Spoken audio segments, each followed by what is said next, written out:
Hey, what's up? Pradeep here, Assistant Professor of Political Science, Government Law College, Ramnagar. Shout out to Dr. Uma Devi, Assistant Professor of Political Science, Government First Grade College, Vijayanagar, Bangalore. Continuing what we were doing in the last class, let us try to look at some of the objectives of NIEO.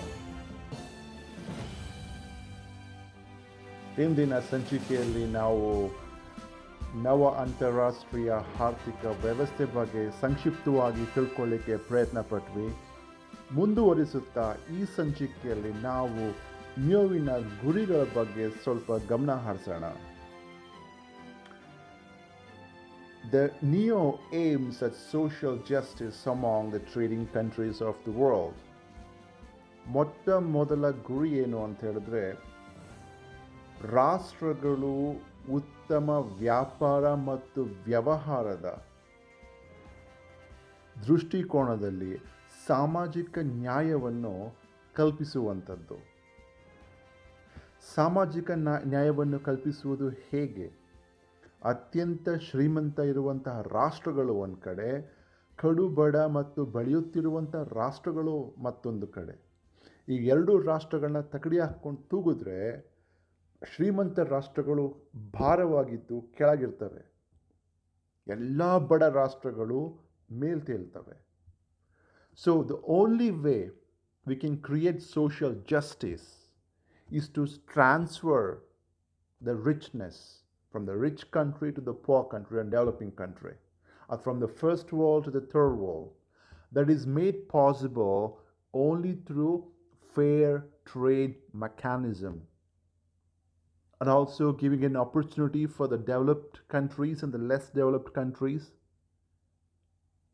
an avenue where they can prosper while trading fairly with developed countries. ಈ ಸಾಮಾಜಿಕ ನ್ಯಾಯ ವ್ಯವಹಾರದಲ್ಲಿ ಕಾಣಿಸ್ಬೇಕು ಅಂತ ಹೇಳಿದ್ರೆ, ಶ್ರೀಮಂತ ರಾಷ್ಟ್ರಗಳು ಬಡ ರಾಷ್ಟ್ರಗಳಿಗೆ ನೆರವಾಗಬೇಕು. The agenda for establishment of a NIEO is an agenda for greater collaboration between the industrialized and developing countries on the basis of equality and justice. ಪ್ರಗತಿ ಹೊಂದಿರುವಂತಹ ಕೈಗಾರಿಕೆಯ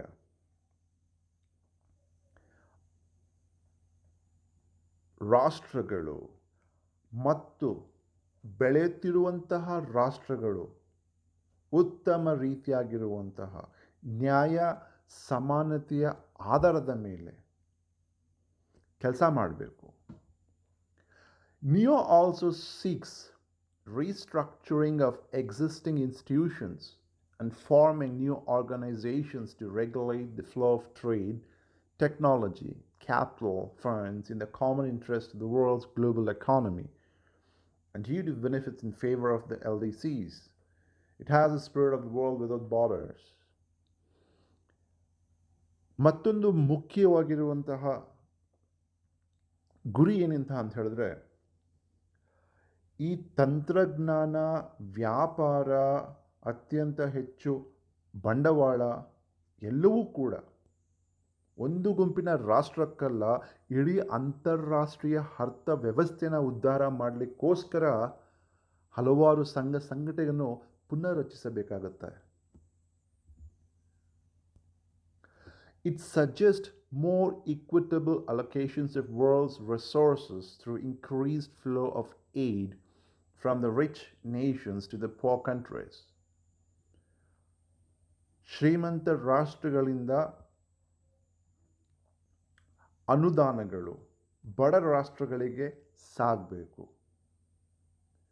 It seeks to overcome world mass misery and alarming disparities between the living conditions of the rich and poor in the world as large.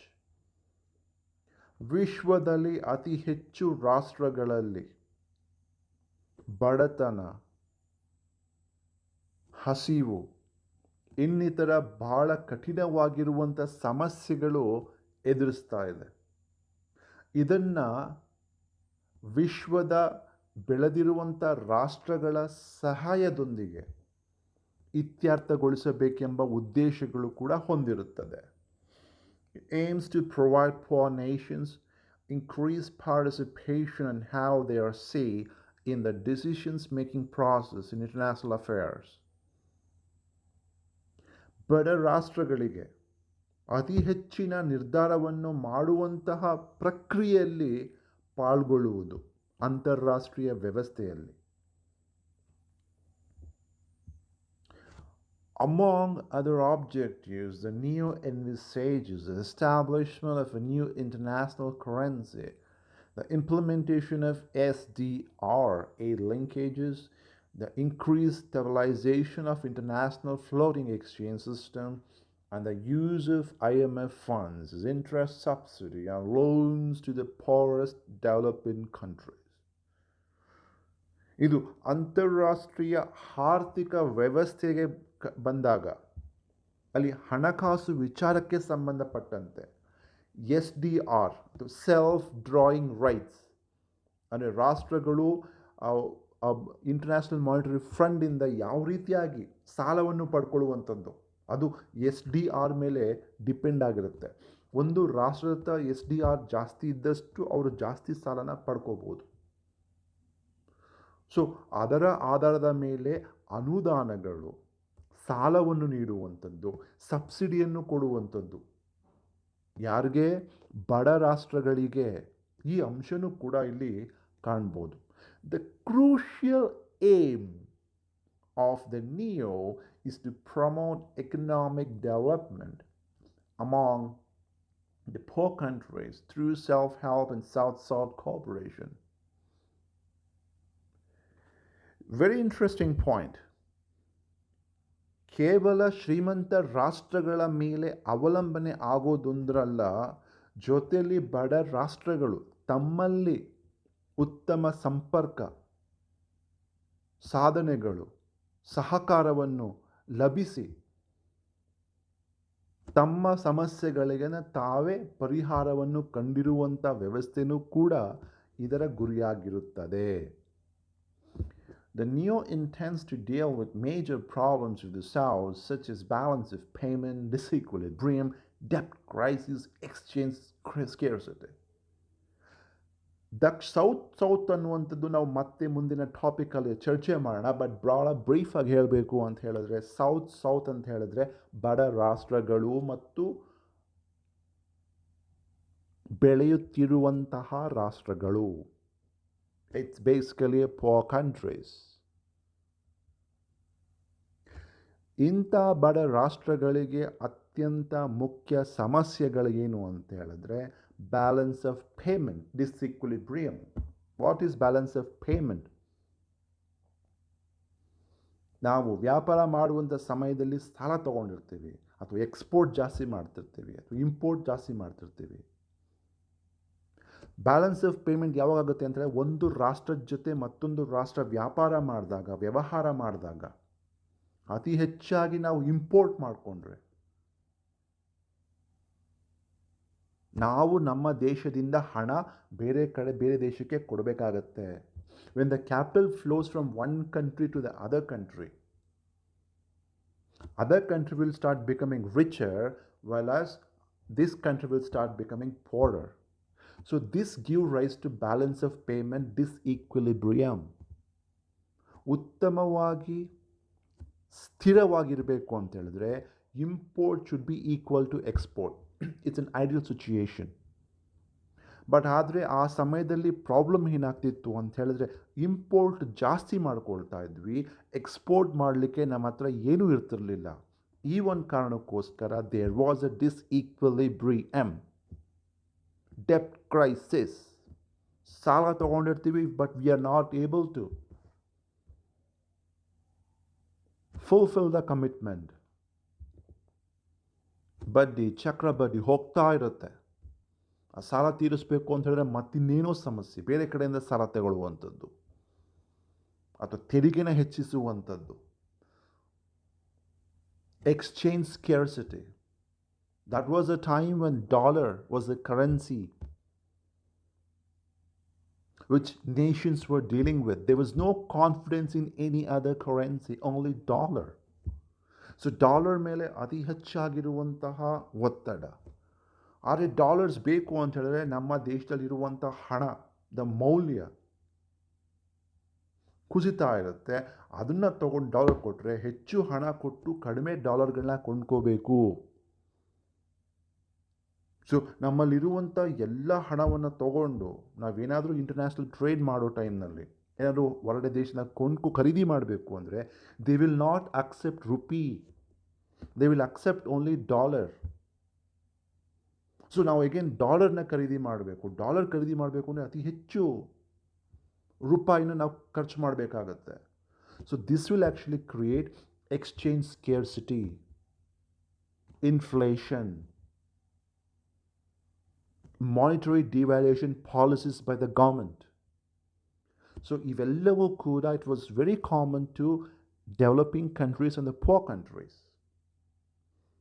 NIEO wanted to fix this problem. The major political obstacles to NIEO are both perceptual and ideological. NIEO ಎಂಬುವಂಥದ್ದು ಕೇವಲ ಒಂದು ವ್ಯವಸ್ಥಾತ್ಮಕವನ್ನು ಅಥವಾ ವ್ಯವಸ್ಥೆಯನ್ನು ಸಂಪೂರ್ಣವಾಗಿ change ಮಾಡುವಂತಹ ಪ್ರಕ್ರಿಯೆ, ಆದರೆ ಅದರಲ್ಲಿ ಬಹಳಷ್ಟು ಭಾವನಾತ್ಮಕವಾಗಿರುವಂಥ ಚಿಂತನೆಗಳಿತ್ತು. ದ ಹೋಲ್ ಪರ್ಸೆಪ್ಷನ್, ಶ್ರೀಮಂತ ರಾಷ್ಟ್ರಗಳು ಬಡ ರಾಷ್ಟ್ರಗಳನ್ನ ನೋಡಿ ಇವರು ನಮ್ಮ ಮೇಲೆ ಯಾಕೆ ಜವಾಬ್ದಾರಿ ಹಾಕ್ತಾ ಇದ್ದಾರೆ, ನಮ್ಮ ಮೇಲೆ ಯಾಕೆ ಹೊಣೆಗಾರಿಕೆಯನ್ನು ಹಾಕ್ತಾ ಇದ್ದಾರೆ, ನಮ್ಮಿಂದ ಆ ರಾಷ್ಟ್ರಗಳು ಬಡ ರಾಷ್ಟ್ರಗಳಾಗಿದೆಯಾ? No, we are not responsible that those countries are poor. ಅದು ಅವರ ಆರ್ಗ್ಯುಮೆಂಟು. ಹಾಳಾಗೋಗ್ಲಿ, ಅಟ್ಲೀಸ್ಟ್ ಇವಾಗಾದರೂ ನಾವು ಅನುದಾನ ಕೊಡ್ತೀವಿ, ಸುಮ್ಮನೆ ಇರಲಿ ಸಾಕವರು. ಅನುದಾನದಿಂದ ಅವ್ರನ್ನ ಸಮಾಧಾನ ಮಾಡುವಂಥ ಚಿಂತನೆ ದೊಡ್ಡ ರಾಷ್ಟ್ರಗಳಿಗೆ, ಬೆಳೆದಂತಹ ರಾಷ್ಟ್ರಗಳಿಗೆ ಇತ್ತು. So there was a whole different perception between the south and the north. ಬಡ ರಾಷ್ಟ್ರಗಳು ಶ್ರೀಮಂತ ರಾಷ್ಟ್ರಗಳ ನಡುವೆ ಪರ್ಸೆಪ್ಷನ್ ಡಿಫ್ರೆನ್ಸ್. ಇದು ಶ್ರೀಮಂತ ರಾಷ್ಟ್ರಗಳ ಪರ್ಸೆಪ್ಷನ್ ಅಥವಾ ದೃಷ್ಟಿಕೋನ. ಆದರೆ ಬಡ ರಾಷ್ಟ್ರಗಳ ದೃಷ್ಟಿಕೋನ ಹೇಗಿತ್ತು? 100 ವರ್ಷಗಳಿಂದ ನಮ್ಮನ್ನು ಲೂಟಿ ಮಾಡಿದ್ದಾರೆ, ನಮಗೆ ಸ್ವತಂತ್ರವಾಗ್ಲಿಕ್ಕೆ ಬಿಡಲಿಲ್ಲ, ನಮ್ಮ ಸಂಪನ್ಮೂಲಗಳನ್ನೆಲ್ಲ ಲೂಟಿ ಹೊಡ್ಕೊಂಡು ಹೋಗಿದ್ದಾರೆ. ಅದರಿಂದ ಅವರು ಸಮೃದ್ಧಿಯಾಗಿದ್ದಾರೆ. ಅವ್ರಿಗೆ ಸಮಯ ಇತ್ತು, ಅದನ್ನು ವಿಜ್ಞಾನ ಅದು ಇದು ಮೇಲೆಲ್ಲ ಇನ್ವೆಸ್ಟ್ ಮಾಡಿ, ಕೈಗಾರಿಕೆನ ಕಂಡಿಡಿದು ರಿಸರ್ಚ್ ಮಾಡಿ ನಮಗಿಂತ ಶ್ರೀಮಂತರಾಗಿದ್ದಾರೆ. ಅವರ ಶ್ರೀಮಂತಿಗೆ ಕಾರಣ ನಾವು, ನಮ್ಮ ಎಕ್ಸ್ಪ್ಲಾಯ್ಟೇಷನ್. ಸೊ ಈಗ ಸರಿ ಮಾಡಿಕೊಡಿ. ಯಾಕೆ ಮಾಡ್ಕೊಡಲ್ಲ? So this is a never-ending debate that was going on between the rich countries of North and the poor countries of South. They arise in part from the notion held by some that the NIEO constitutes a serious threat to the free market system because it calls for direct governmental regulations of many aspects of international finance and to several sectors of international trade which are presently with private corporate domain. Look at this ambiguity in here. NIEO was a threat to free market economy. ಬಡ ರಾಷ್ಟ್ರಗಳು ತಮ್ಮ ರಾಷ್ಟ್ರದಲ್ಲಿ ಎಲ್ಲವನ್ನೂ ಕೂಡ ಕೇಂದ್ರೀಕೃತವಾಗಿ ರಾಷ್ಟ್ರದ ಒಳತಿಗೆ ತಗೋಬೇಕು ಅಂತ ಪ್ರಯತ್ನ ಪಡ್ತಾ ಇದ್ವು. ಈ ಎಲ್ಲ ಇಂಡಸ್ಟ್ರಿಗಳು, ಎಲ್ಲ ಸೆಕ್ಟರ್ಗಳನ್ನ ರಾಷ್ಟ್ರದ ಮುಷ್ಟಿಯಲ್ಲಿ ತಗೊಂಬಂದಾಗ ಫ್ರೀ ಮಾರ್ಕೆಟ್ ಎಲ್ಲೋ ಇತ್ತು. What will happen to the entrepreneurs? What will happen to the private players? ಖಾಸಗಿ ಕಂಪನಿಗಳು, ಖಾಸಗಿ ವ್ಯಕ್ತಿಗಳು, ಅವಕ್ಕೇನಾಯಿತು? ಎಲ್ಲವೂ ಕೂಡ ರಾಷ್ಟ್ರದ ಮೇಲೆ ಅವಲಂಬನೆ ಆದರೆ that was A major problem. ಯಾಕಂದರೆ ಪಾಶ್ಚಾತ್ಯ ರಾಷ್ಟ್ರಗಳು, ಶ್ರೀಮಂತ ರಾಷ್ಟ್ರಗಳು ಉದಾರವಾದ ಜಾಗತೀಕರಣ ಆ ಒಂದು ನೆಲೆಯಲ್ಲಿದ್ದರು. ಖಾಸಗೀಕರಣ, LPG ಯೋಜನೆ ನಾವಂತ ಏನು ಕರಿತೀವೋ, ಲಿಬ್ರಲೈಸೇಷನ್, ಪ್ರೈವೇಟೈಸೇಷನ್, ಗ್ಲೋಬಲೈಸೇಷನ್, ಅದರ ಮೇಲೆ ಡಿಪೆಂಡ್ ಆಗಿದ್ದರು. ಬಟ್ ದಕ್ಷಿಣದಲ್ಲಿ ಪ್ರಮುಖವಾಗಿ ಬಡ ರಾಷ್ಟ್ರಗಳು, ಬೆಳೆಯುತ್ತಿರುವಂಥ ರಾಷ್ಟ್ರಗಳ ಅರ್ಥವ್ಯವಸ್ಥೆ ಸಂಪೂರ್ಣವಾಗಿ ರಾಷ್ಟ್ರೀಕರಣವಾಗಬೇಕು ಎಂಬ ಒಂದು ಚಿಂತನೆ ಇಟ್ಕೊಂಡಿದ್ರು. ಅಲ್ಲಿ ಖಾಸಗಿ ಕಂಪನಿಗಳಿಗೆ, ಖಾಸಗಿ ಪ್ಲೇಯರ್ಸ್ಗಳಿಗೆ, ಖಾಸಗಿ ಸಂಸ್ಥೆಗಳಿಗೆ ಯಾವ ಅವಕಾಶಗಳು ಇರಲಿಲ್ಲ. ಇದು ಒಂದು ಗೊಂದಲ. Developing countries are being increasingly bypassed by multilateral trade and tariff negotiations. The traditional international division of labor still applies. It leaves the developing countries the function of producing and exporting primary product and reserved for the developing nations that of industrializing those same products for international consumption and export. Very interesting point. ಅಂತಾರಾಷ್ಟ್ರೀಯ ವ್ಯಾಪಾರ ಮತ್ತು ವಹಿವಾಟಿನ ಚಿಂತನೆಯಲ್ಲಿ ತೆರಿಗೆ ಹಾಕುವಂತಹ ವಿಚಾರ ಬಂದಾಗ ದೊಡ್ಡ ರಾಷ್ಟ್ರಗಳು, ಶ್ರೀಮಂತ ರಾಷ್ಟ್ರಗಳು ಬಡ ರಾಷ್ಟ್ರಗಳನ್ನ, ಬೆಳೆಯುತ್ತಿರುವಂಥ ರಾಷ್ಟ್ರಗಳನ್ನ ನಿರ್ಲಕ್ಷ್ಯ ಮಾಡ್ತಾಯಿದ್ರು.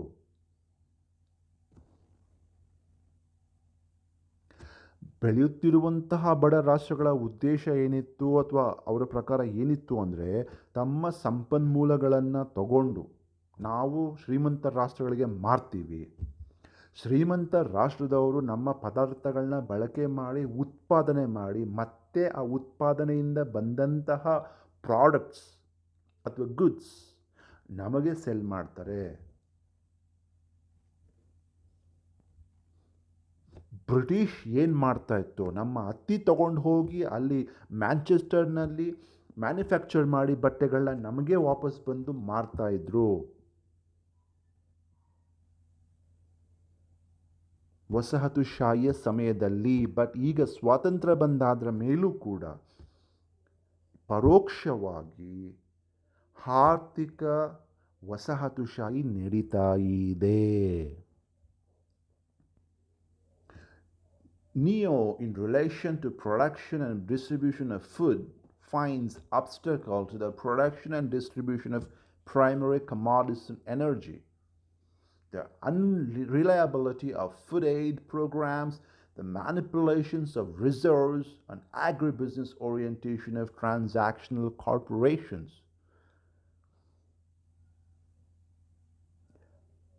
PDS, ಅಂತಾರಾಷ್ಟ್ರೀಯ PDS ವ್ಯವಸ್ಥೆಯಲ್ಲೂ ಕೂಡ ನಾವು NIEO ಅಲ್ಲಿ ಹಲವಾರು ಪ್ರಮುಖ ಚಿಂತನೆಗಳನ್ನ ನಾವು ನೋಡ್ತೀವಿ.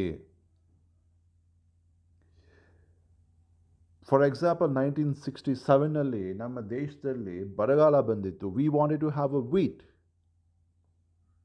America wanted to send 2 shipments of wheat to us, but on condition that India will devalue its currency. India will change its monetary policy. Only then we are going to ship 2 shiploads of wheat. So people in your country will not be hungry anymore. That was Lyndon B. Johnson. Lyndon B Johnson ಅವರು ಅಮೆರಿಕದ ಅಧ್ಯಕ್ಷರಾಗಿದ್ದ ಸಮಯದಲ್ಲಿ 1967ರಲ್ಲಿ PL 480 ಅಡಿಯಲ್ಲಿ ನಮ್ಮ ದೇಶದ ಬರಗಾಲದ ಸಮಯದಲ್ಲಿ 2 ship ತುಂಬ, 2 ಹಡಗು ತುಂಬ, ದೊಡ್ಡ ಹಡಗು ತುಂಬ ಗೋಧಿನ ಕಳಿಸಿದ್ರು. ಇದು ನಿಮ್ಮ ಹಸಿವನ್ನು ಹಿಂಗಿಸುತ್ತೆ, ತಗೊಳ್ಳಿ ಅಂತ. ಆದರೆ ಒಂದು ಕಂಡೀಷನ್, ನಿಮ್ಮ ಹಣಕಾಸಿನ ವ್ಯವಸ್ಥೆ ನಾವು ಹೇಳ್ದಂಗೆ ಕೇಳಬೇಕು, ಕರೆನ್ಸಿ ಮೌಲ್ಯನ ಕಡಿಮೆ ಮಾಡಿ. ಇಂದಿರಾ ಗಾಂಧಿಯ ಸಮಯದಲ್ಲಿ. But we were force to do. ನಮ್ಗೆ ಅವಕಾಶನೇ ಇರಲಿಲ್ಲ, ಯಾಕೆ ನಮ್ಮ ಜನಗಳು ಸಾಯ್ತಾ ಇದರಲ್ಲಿ ಹಸಿವಿನಿಂದ. So there is a manipulation. ಅನುದಾನ ಅಂದ್ಕೊಂಡು ನಾವೇನೋ ನಿಮಗೆ ದಾನ ಮಾಡ್ತೀವಿ ಅಂತ ಅವರು ಬಂದರೂ ಕೂಡ ದಾನದ ಹಿಂದೆ ಕೋಲು ಕತ್ತಿ ಇತ್ತು.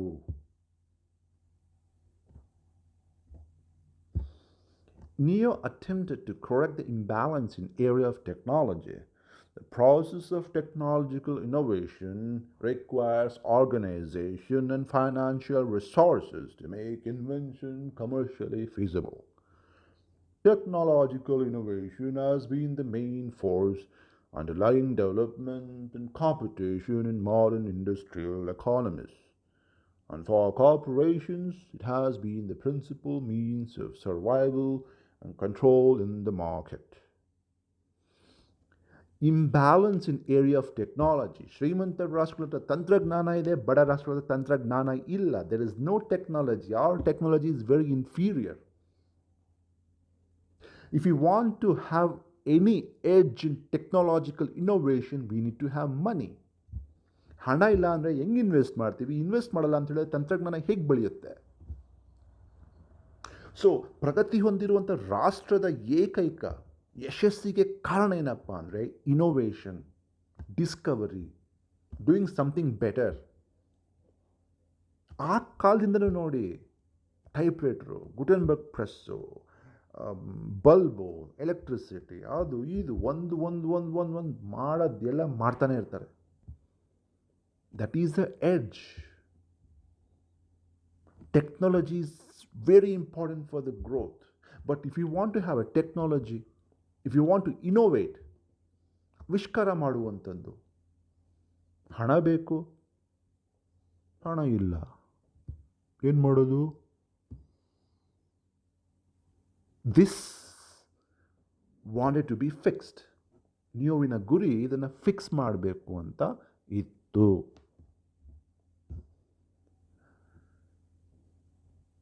The continuing specialization and technological differentiation required by industrialized economies gives such priority to these managerial functions, and considerable investment are allocated to research, development, and engineering. Over 90% of the world expenditures in these fields are concentrated in developed countries. A sharp contrast, implementation and growth of a scientific technological system in developed countries has been characterized by considerable backwardness and dependency. We were all dependent. It was like technological bhikshukuru. Technology ಕೊಡ್ರಪ್ಪ ಅಂತ ಕೇಳುವಂಥದ್ದು. Because we were backward. There was no investment in technology. There is no investment, we cannot progress. ಕೊಡ್ರಪ್ಪ ಅಂತ ಕೇಳುವಂಥದ್ದು. This is the characteristics of backwardness. ಬಡ ರಾಷ್ಟ್ರಗಳು ಬಡ ರಾಷ್ಟ್ರವಾಗಿ ಉಳಿಲಿಕ್ಕೆ technological ಭಿಕ್ಷುತನ ಕಾರಣ. Because we don't have it, we are forced to beg. ಕೊಡ್ತಾರ ಅವರು? No. ಕೊಟ್ಟರೆ ಕಲ್ತ್ಕೊಂಡ್ಬಿಡ್ತೀವಿ. ಕಲ್ತ್ರೆ ನಾವು ಯಾಕೆ ಅಲ್ಲಿಂದ ತಗೊಳ್ತೀವಿ? We make our own manufacturing unit. We will produce and we will consume. So money will be safe with in the nation. ಕೊಡೋದಿಲ್ಲ ಅವರು. ಕೊಟ್ಟರು ಕೂಡ ಏನು ಕೊಡ್ತಾರೆ? Old technologies which they might not need. NIEO attempted to fix social inequality, obstacles to social justice, income maldistribution, population growth, inequitable access to food and nutrition, inadequate and inappropriate health care, illiteracy, deficient school system, inappropriate information pattern, discrimination. ಬಡ ರಾಷ್ಟ್ರಗಳಲ್ಲಿ ಕಾಣುವಂಥದ್ದು ಬಹುತೇಕವಾಗಿರುವಂತಹ ಸಾಮಾಜಿಕ ನ್ಯಾಯಕ್ಕೆ ವಿರುದ್ಧವಾಗಿರುವಂತಹ ಚಿಂತನೆಗಳು. ಸಾಮಾಜಿಕ ನ್ಯಾಯವನ್ನು ಒದಗಿಸಬೇಕು ಅಂತ ಹೇಳಿದ್ರೆ ಈ ಎಲ್ಲ ಅಂಶಗಳು ಅವಶ್ಯಕವಾಗಿರುತ್ತದೆ. ಜನಸಂಖ್ಯೆ ಹೆಚ್ಚಾಯಿತು, ಹಣ ಇಲ್ಲ, ಜಾಬ್ ಇಲ್ಲ, ಎಲ್ಲವೂ ಕೃಷಿ ಮೇಲೆ ಡಿಪೆಂಡೆಂಟು. ಶ್ರೀಮಂತರು ಶ್ರೀಮಂತರಾಗಿ, ಬಡವರು ಬಡವರಾಗಿ, ರಾಜ್ಯದ ಒಳಗೂ ರಾಜ್ಯದ ಹೊರಗೂ. ಫುಡ್ ಆ್ಯಂಡ್ ನ್ಯೂಟ್ರಿಷನಲ್ಲೂ ಕೂಡ ಭಾಳ ವ್ಯತ್ಯಾಸವನ್ನು ನೋಡ್ತೀವಿ.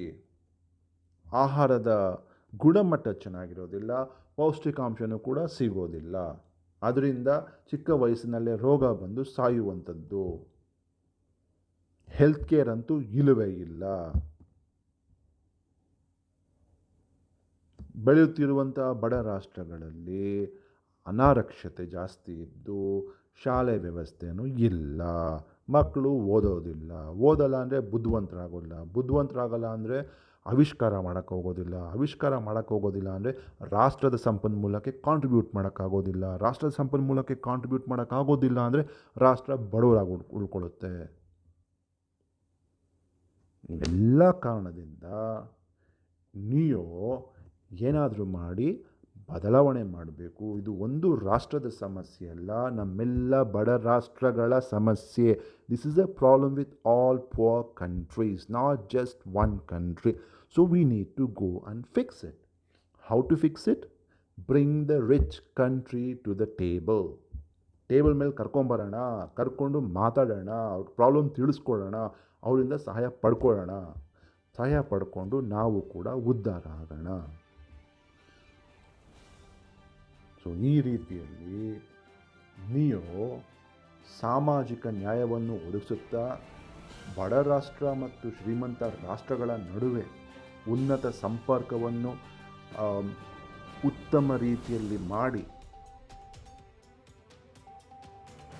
ತಂತ್ರಜ್ಞಾನ, ವ್ಯಾಪಾರ, ಇತರ ವಿಚಾರಗಳಲ್ಲಿ ಏನೇನೇ ನ್ಯೂನತೆಗಳಿದ್ದರೂ ಕೂಡ ಅದನ್ನು ಸರಿದೂಗಿಸುವಂತೆ we tried to fix social justice, provided poor countries a platform where they would come together and participate and try to talk to the richer countries to tell what needs to be done, what is the solution during this hour, and to renegotiate the pattern of trade and technology transfer so that they can also prosper well.